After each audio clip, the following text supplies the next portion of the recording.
kauna iyangan kay si Abraham, di ba? Pagka naana sila'y anak, 5 ka, may bintay edad siyang asawa. Niabot siya 100, una pa siya nakaanak. It's impossible. That's impossible. Pero Diyas Ginoo, nothing is impossible. Okay? Nothing is impossible with God. Very good. Nothing impossible with 3 God. points. It's Luke 10:27. 137. 137. Okay.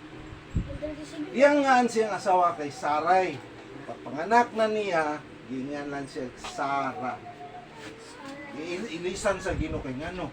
Ang mga pangalan na to usay pati ilisan sa Ginoo para positibo. Kay baba mo unsay ngalan, unsay meaning sa ngalan ni Jacob? Jacob. Kay baba mo unsay meaning na?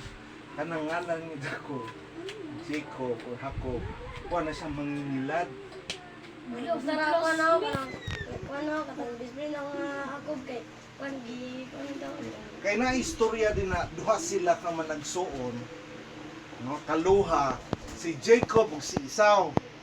Si Esau samtang nagkuan siya, nagngita siya og mananap kay para lutuon siya ang papa. Si Jacob ay si Toyota kay malibat ko.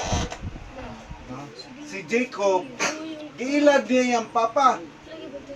No? Yun sa niya pag-ilad. Nag-ihaw din siya og baka. Iya din gihatag siya ang papa. Ngayon ang papa, kinsa man ka?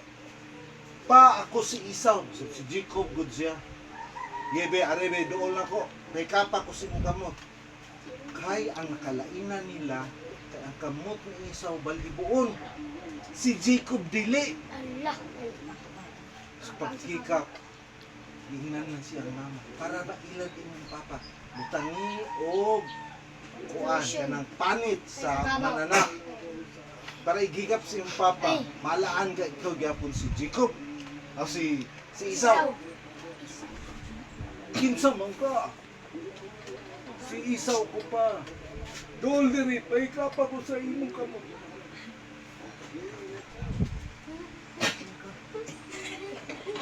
Uday, ikaw ka. Nganong lahi pa ng imong tingog? Ako na si pa. Iubo lang ko, mga lahi.